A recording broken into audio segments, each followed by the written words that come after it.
This video is for you if you want to understand why religious people feel a certain way about the upcoming solar eclipse. I'm not going to waste your time, I'm just going to get right into it. Now, people on both sides of religion, the ones who worship good and the ones who worship evil, pay attention to the moon here, because they understand that those are signs. Now, the people that most consider worship evil, they tend to lean toward this one right here. But this one, the solar eclipse, doesn't happen very often. The last one here was in 2017, but the one before that was in 1979. So the fact that we're getting them more and more frequently is standing out to a lot of religious people. Time to get into the meat and potatoes. Those religious people went to the book of Revelation because they and a lot of others, even non-religious people, feel like it could be the end of the world. Here's what they noticed, and it gets more interesting the further into it you get.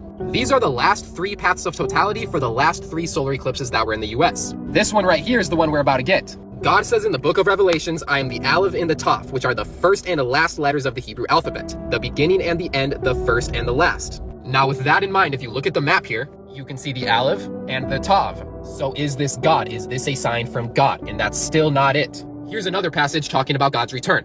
Immediately after the tribulation of those days, the sun will be darkened and the moon will not provide its light. Sounds a little bit like a solar eclipse, right? Back to it. The stars will fall from the skies and the powers of the heavens will be shaken.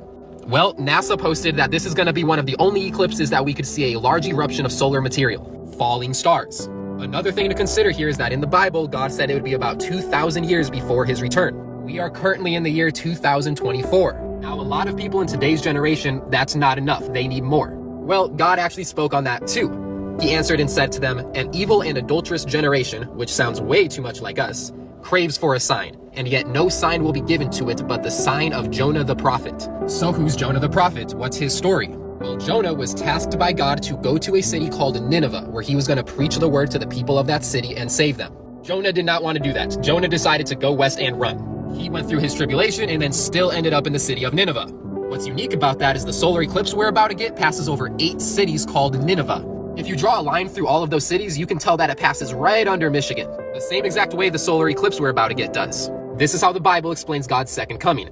Behold, he is coming with the clouds, and every eye will see him, even those who pierced him, and all the tribes of the earth will wail on account of him. Pay attention specifically to the he is coming with the clouds, because we are expecting a historical chance of cloud coverage during the eclipse. Those are not the only things. There's plenty of other things referencing the end times that are currently happening, and I'll bullet point them for you. What's extremely specific is that God says the Euphrates River will dry up in the end times. And I hate to say it, but the Euphrates River just recently dried up, guys. He said we were going to get hit by pandemics, and well, has anyone heard of COVID? The Bible also says that in the end days, the Jews will build a 3rd temple and sacrifice a red cow, which will then usher in the Antichrist, whom they think is the Messiah. Well, they just announced the construction of a 3rd temple, and Texas is sending them red cows to sacrifice. I personally believe that there's way too many coincidences regarding the solar eclipse to not feel a certain way about it. Regardless, I hope you guys got something from this video and can now understand where more religious people are coming from.